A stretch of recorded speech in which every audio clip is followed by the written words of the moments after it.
Welcome back, folks, to World of Warships Legends. I'm Soopa-Dave, and today we're going to be taking a look at the Tier 7 Gascogne, the French premium battleship. I'm probably pronouncing that wrong. That's okay. Trust me, I love the ship. It is absolutely one of my favorite ships. And it's getting a buff next week. I know. I don't know why, but it's getting the same accuracy that Champagne has. So a 20% dispersion is going to get battle cruiser accuracy. So if you're watching this more than a week into the future, welcome to probably what will be my favorite battleship at Tier 7. I thoroughly like this battleship. It's very similar in some ways to Champagne. I play more aggressive than most Champagne players or French battleships in general, and it still really fits my style because it is still accurate as it is right now. I do not understand why this thing is getting a buff. Maybe I'm disconnected, and maybe other people have an issue with it. I absolutely love this thing. That being said, I don't sit out at range and just snipe either, which this can do. But let's get into the commander. Robert Girard with Iachino and Cunningham, and with flammable cannoneer, gyrating drill bits, marksmanship, reaching out XXL. You could make an argument Dunkirk would be an amazing one to use on the ship. That's what I'll probably be using going forward. And if you were building specifically for this ship, you could almost take reload, especially now that this thing is going to get a buff to its accuracy. You could probably work on reload for inspirations if it was me, okay? But I use the same commanders on all my battleships essentially, so they're built for all of them. Modifications, aiming systems mod 1, propulsion mod 2, and concealment mod 1 is always, as you can see, or in the third slot. The last slot is the main battery mod 3. And for your loadouts, you have 3 definitely respectable heals. If you have Dunkirk, that'll go up to 5, and they'll be even better. With 3 observant seaplanes. Now, this thing is pretty quick. Okay, that's one thing I'll say. It's like the Champagne. It's good at flanking, good at range. But the stats, the health, again, like Champagne, is low. It's not as low as Champagne, but it is a little bit lower. This ship is going to play very much like Champagne. The only difference is you're not going to have the same overpen issue as Champagne. I like both ships, but honestly, I like Gascogne better because for cruisers, I'm not just somebody that just shoots only at battleships. There's a lot of people that is what they like doing. They like getting rid of battleships, to each their own. I like shooting at destroyers and cruisers a lot. So 15-inch guns, which are the main difference from the Champagne on this ship, and especially now in the future when you're watching it when it has the same accuracy. These 15-inch guns do not overpen like Champagne does. Okay, and you have 8 of them. They're 15-inch guns. They're solid. I like them a lot. Okay, there's nothing about this ship I don't seem to care for, or I pretty much like everything about it. Reload 25 seconds, not bad when you consider the damage that these can put out. The HE is a little bit low, but the fire chance is respectable. The AP damage is very good for 15-inch guns at 14,000 per Citadel. That is pretty darn good for 15-inch shells. AA defense, it is a little bit less than most battleship or French battleships. Just keep that in mind. A lot of it is close in. Can you take down a few planes? Yeah, but again, not amazing. Probably the biggest weakness of the ship, in my opinion.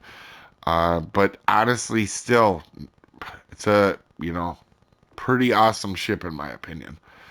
Maneuverability. It is with this build 30 knots. I think it's 32 if you don't take gyrating drill bits. Again, very middle of the range on everything on maneuverability. The detectability by sea is 13.3. It's a battleship. You're not sneaking up on anybody in open water. Okay. Uh, for our stats, this is why I don't think it needs a buff. All right. Now, granted, I've been playing French battleships when I was playing this ship. So, like, I had a feel for French battleships, and I'm already a decent player, right? So, it didn't take me long, especially after playing this right after Champagne, to get in this thing and be like, oh, wow, right? Um, Now, 100% win rate, I don't pay attention to win rates when they're that high or that low. So if you guys seen the food rate yesterday was low, this one's really high. To be honest, they're both going to end up being around 65%, I'm guessing, eventually. This ship might be higher now that it's getting a buff. Um, but anyway, we have 4 battles played. We survived 3 battles. Now, we haven't taken a lot of heat in this ship, but the match I'm going to show you, we kind of do. And the thing that I think most people don't understand about this ship and Champagne is if you have to get close in on these ships, you can. Like, you don't have to sit out in range and snipe. Um, and you're going to see, average potential damage, 120,000 a game. That's pretty reasonable. That's actually pretty solid. Uh, you know, it's definitely decent. Now I haven't been in the, even playing aggressive as I haven't had a lot of people shoot at me. I don't think people are scared of this thing. They should be though. With a good player behind the helm of this thing, it is fun. Main gun accuracy at 50%. Now, I know it's only 4 games,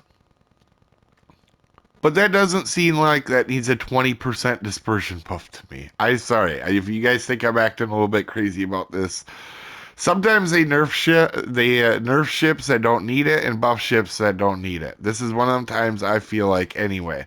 Just like they're buffing the Z-44 as well next week. It's a torpedo boat. The main guns are supposed to not be good on it. That's just my opinion. Anyway, guys, you can clearly see this thing is not a bad ship, in my opinion, anyway. All right, armor. This thing, I guess I guess it does have a weakness, and what that is HE spam. All right, you can see it does have a belt. Like I talked about this in the Champagne video. Just because you see this on this outside, that's not what is protecting your citadel.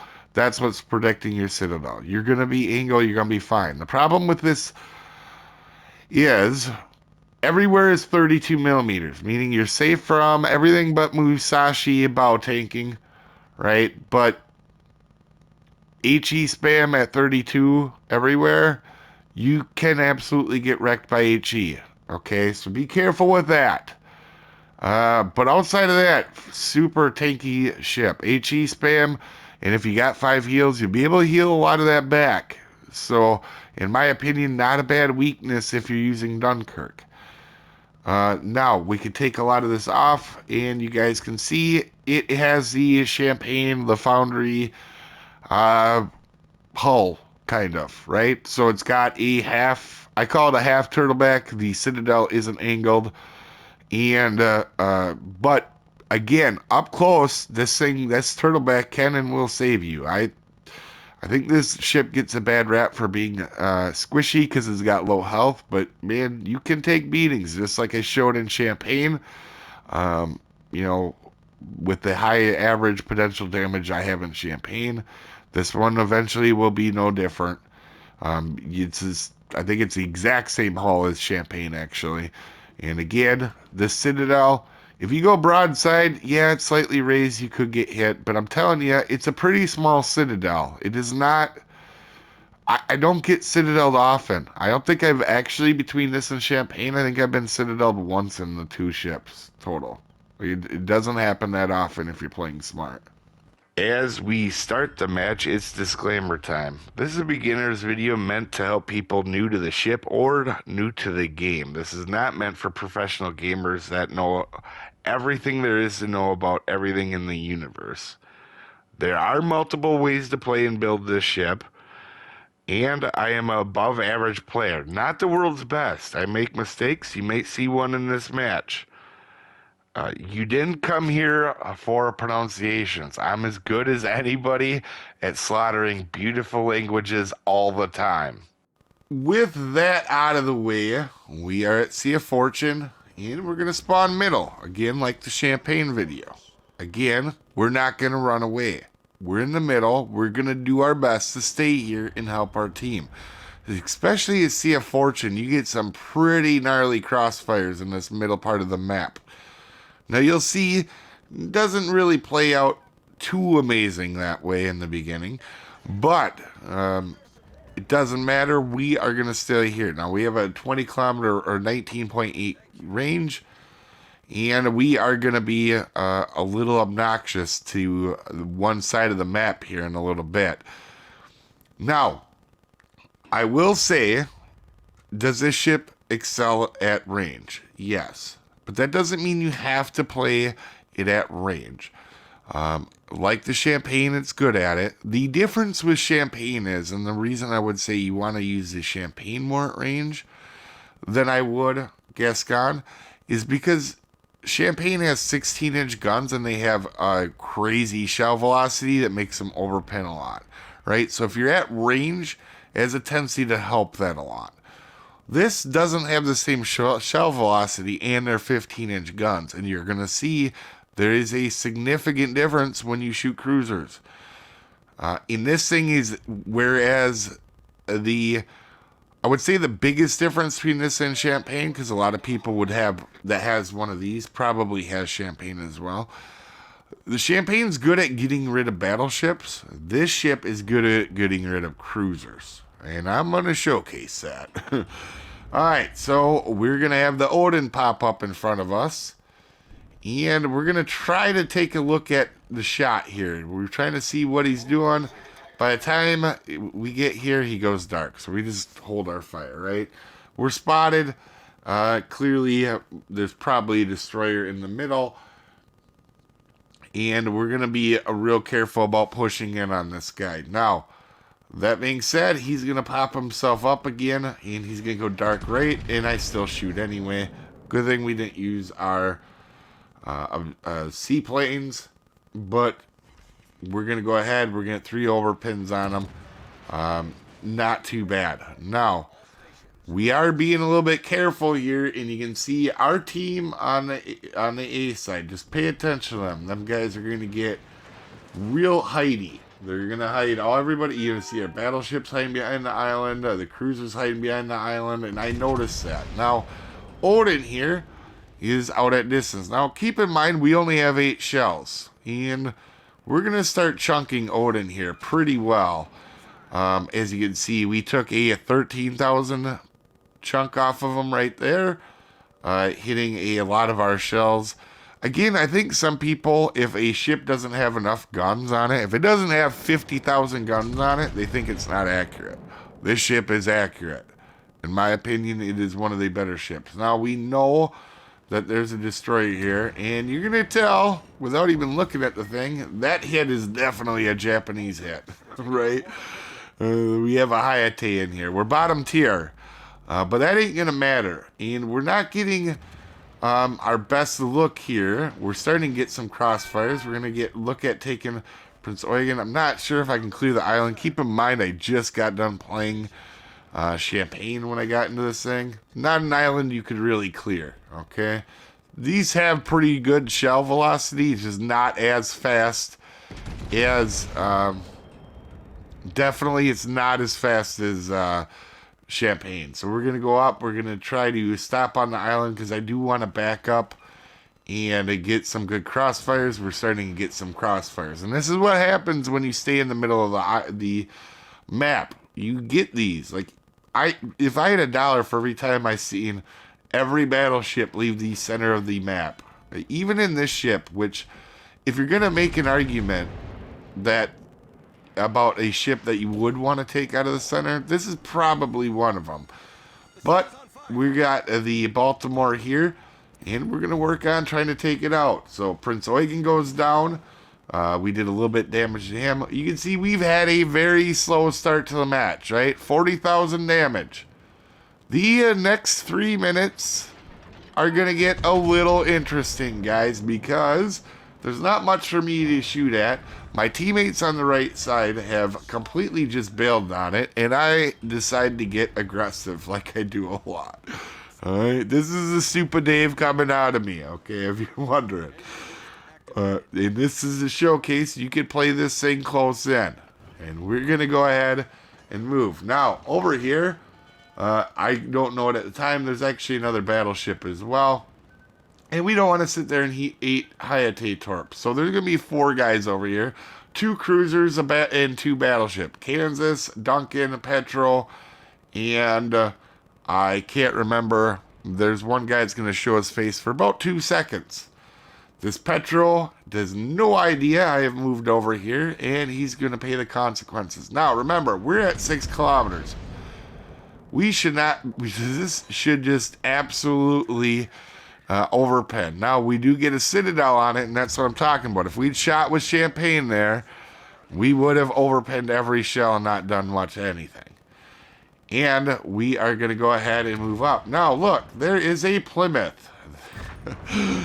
I'm not sure what this guy was thinking, but he's not going to be thinking it long. We take a shot and pummel him in the smoke. And look, there's a Plymouth class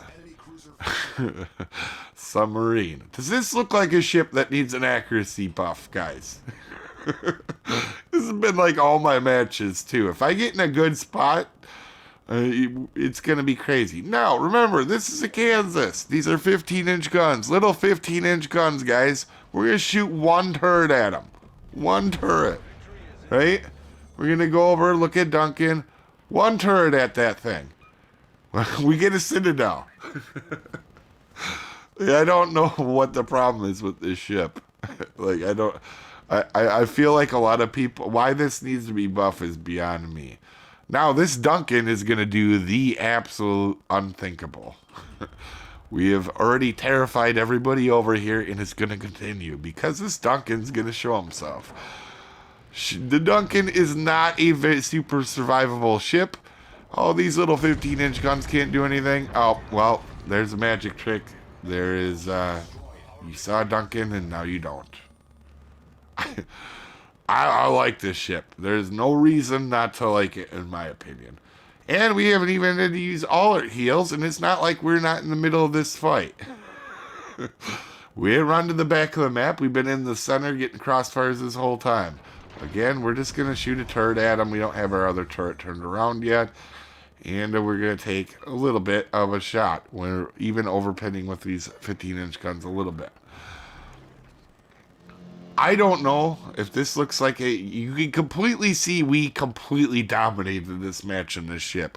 Did we have to do it at 20 kilometers? No. And I feel like, just like the Champagne, it can be pretty solid. We're going to take another shot, but he's going to die. And we're going to have ourselves a decent game. Now, I didn't get my hands on that destroyer like I wanted to. But everything else we pretty much accomplished. With a high caliber Confederate... a 3,000 base game, pretty solid, helping our team out. Anyway, you guys have a wonderful day, and I will see you guys next time. Have a good one, folks.